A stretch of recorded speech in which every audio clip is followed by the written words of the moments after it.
తోటపల్లి గూడూరు మండలం వరిగొండ పంచాయతీ తటుకొలపల్లి గ్రామస్తుడు షేక్ బడే సాహిబ్ గారి కుమారుడు షేక్ ఇబ్రహీం చెందిన 10 సెంట్ల భూమిని ఆక్రమణకు గురైందని అధికారుల చుట్టూ తిరిగినా ఫలితం లేదని ఆవేదన వ్యక్తం చేస్తున్నారు. తోటపల్లి గూడూరు మండలం తటుకొలపల్లి గ్రామం సర్వే నంబర్ 759 బార్ సిలో 10 సెంట్ల భూమి 484 చదరపు గజాల స్థలం నా తండ్రి గారి ద్వారా నాకు సక్రమించిందని 484 చదరపు గజములో స్థలముని నా కుమారుడైన షేక్ అల్వానికి డాక్పెట్ నెంబర్ 4001-2023 ముత్తుకూరు సబ్ రిజిస్టర్ కార్యాలయంలో రిజిస్ట్రేషన్ చేసి ఉందని అన్నారు.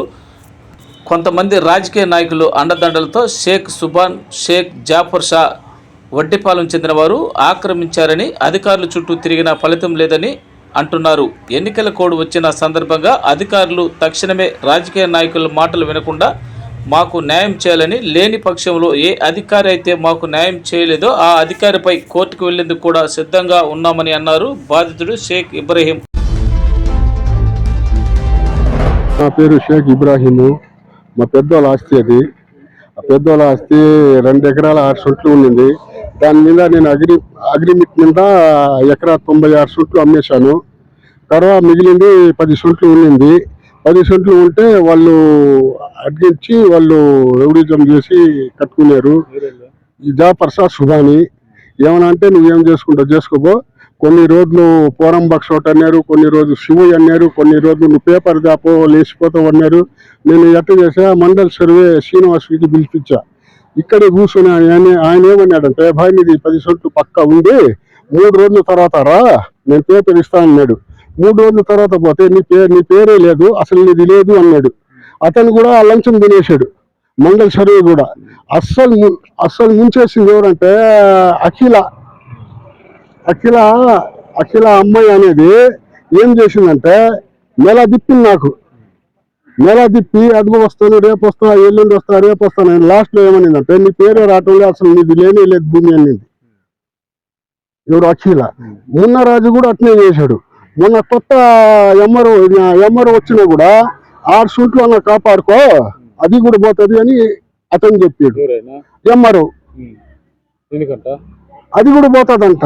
ఏమో రాజకీయం, వాళ్ళు ఫోన్లు పోతున్న నాయకులు వాళ్ళ కాడించి అట్లా చేస్తున్నారు బీదోళ్ళకి. మనం ఏం చేసేది సార్?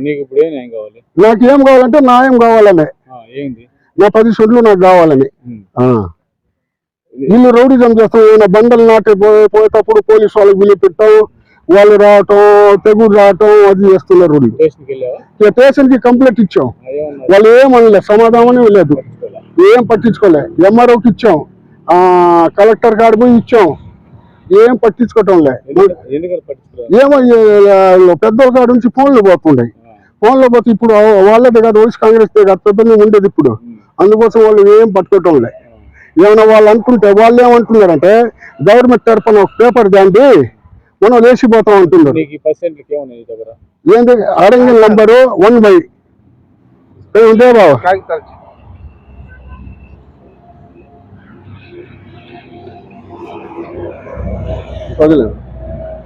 అదిగో అరంగిలో 1/. ఉంది, పక్కకు ఉంది, అన్ని డాక్యుమెంట్ ఉంది. అంటే నీకు అన్ని కాగితాలు ఉన్నా కూడా వాళ్ళు రౌడీజం చేస్తున్నారు. నీది లేదు, నువ్వేం చేసుకుంటావు చేసుకోబో. వాళ్ళు ఏమంటున్నారంటే, నీది ఉంటే నువ్వు తీసుకో. జాఫర్ షా సుబాని ఒక్కటంలే అంటే వాడి కింద వాళ్ళ పైన నాయకుడు ఉన్నాడు, ఆయన బయట పట్టంలే, ఉత్తి ఫోన్లోనే చేసేస్తున్నాడు. బయట పడితే అప్పుడు తెలుస్తుంది ఇంటి, బయట పట్టంలే అంతా. ఒకసారి మన కాకన్న మంత్రి గారు సార్ కాడు పోయాం, ఆయన కూడా ఏమనలే. 2 సార్లు పోయాం, ఆయన కూడా ఏం పట్టించుకోలే. అతని కాడు కూడా పోయాం, ఆయన కూడా ఏం పట్టించుకోలే. కలెక్టర్ దగ్గర పోతుంటే మీది ఉంది మీరు తీసుకోండి అంటున్నాం. కలెక్టర్ కాడు పోతున్నాం సార్, కలెక్టర్ కాడు పోతుంటే మీది ఉంది పోయి మీరు తీసుకోండి అంటున్నాడు. ఒక్కటంలే. నువ్వు గవర్నమెంట్ తరఫున అంటే గవర్నమెంట్ తరఫున వాళ్ళకి తెలుసు, వీళ్ళు పెద్దమైన వాళ్ళకి రానికుండా చేస్తున్నారని వాళ్ళకి తెలుసు. ఏమన్నారంటే టీ అంగడి పెట్టుకుంటాం అన్నారు.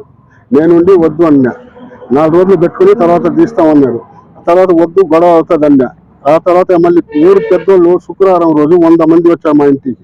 వచ్చి ఏమన్నారంటే, నాయన ఇప్పుడు ఖాళీగా ఉంది కదా, ఇది 4 రోజులు కట్టుకొని 4 రూపాయలు వస్తే మసీద్కి ఇస్తానంటే నాకు దయ కలిగింది. సరేలన్నా, నా చేతి ఇస్తున్నాను నేను. తర్వాత నేను కర్నూలుకి జమాత్లో పోయి వచ్చిన చికెన్ అంగడి ఇది పెట్టేసి వైఎస్ కాంగ్రెస్ ప్రపంచం వచ్చిన తర్వాత చికెన్ అంగడి అన్ని పెట్టుకుని నువ్వేం చేసుకుంటావు చేసుకోపో అంటున్నారు. ఎంత ఉంది ఇక్కడ రేట్ ఎంత? ఏడా ఇక్కడ అంకని వచ్చి ₹1,00,000 ఉంది. అంటే ఎక్కువ కాస్ట్ పెరిగిందని చెప్పి వాళ్ళు ఆపించారు. అదే ఆ ఊరోళ్ళందరికీ తెలుసు నాదని. గ్రామం కూడా ఏమంటున్నారంటే నీది ఉంటే నువ్వు తీసుకుంటున్నావు. వాళ్ళు ఇద్దరు ఏమంటున్నారంటే నువ్వు గవర్నమెంట్ తరఫున ఒక పేపర్ దా తీసుకుంటున్నావు. వాళ్ళకి తెలుసు మనం ఫోన్ చేస్తే ఆయన ఫోన్లు చేసి ఈరు అని ఉంది. అది ఉన్నా కూడా మనం లేచిపోం. గవర్నమెంట్ తరఫున రావాలంట మనిషి. అది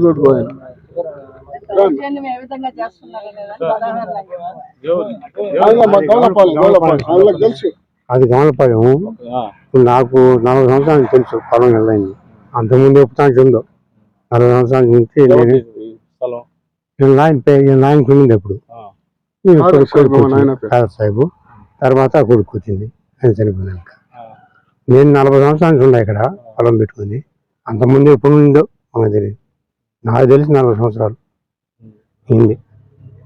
మా వాళ్ళు కూడా చేశారు. ఇది మమతాకి కూడా చేశారు మా ఊరు. అది తెలుసు. గమనపాలెం.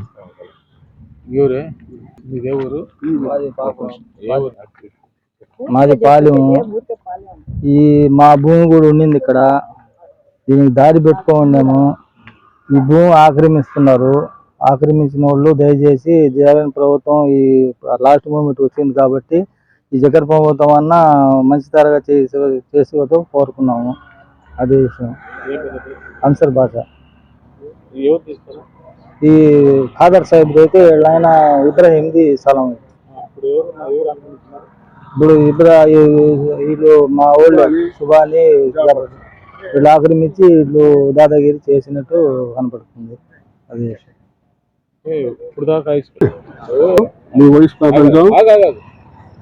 వైఎస్ కాంగ్రెస్ ప్రపంచం పోతుంది. ఇప్పుడైనా మీరు న్యాయం చేయండి. ఒకవేళ లేదనుకుంటే వచ్చే దాంట్లోనే మీ మీద కంప్లైంట్లు వేస్తాను. ఇప్పుడైనా మీరు న్యాయం చేయండి. నాకు నా 10 సెంట్లు నాకు ఇప్పించండి. ఇప్పుడు ఎన్నికల కోడ్ ఉంది కాబట్టి వీళ్ళే మంత్రులు కాదు, రాజకీయ నాయకులు మాట వినాల్సిన అవసరం లేదు. పక్కాగా మీరు డాక్యుమెంట్లు పరిశీలించి ఇట్లాంటి అవకతవకలకి అక్రమాలకు పాల్పడిన అధికారుల మీద తగిన చర్యలు తీసుకుంటే ఇలాంటివి జరగవు కదా సామాన్యులకి. ఇప్పటికైనా ల్యాండ్ సర్వే కమిషనర్ గారు ఎంక్వైరీకి కానీ వస్తే నేను మొత్తం రికార్డు పరంగా చూపిస్తాను. తర్వాత నెక్స్ట్ రిజిస్ట్రార్ ఆఫీసులో తప్పుడు డాక్యుమెంట్లు క్రియేట్ అవుతున్నాయి. వాటిని కూడా స్టాప్ చేయాల్సిన బాధ్యత వీళ్ళ మీద ఉంది. ఎవరైనా కానీ జరిగితేనే అన్ని వాళ్ళ మీద యాక్షన్ అనేది ఉంటేనే న్యాయం జరగద్ది. లేకపోతే వ్యవస్థ నాశనం అయిపోద్ది. ఈ రాష్ట్రం కూడా కేంద్రంలో మోడీ గారు ఉన్నారు కాబట్టి మన దేశం ఈ విధంగా ఉంది. లేకపోతే ఇంకా ఘోరంగా ఉండేది. దేశం కూడా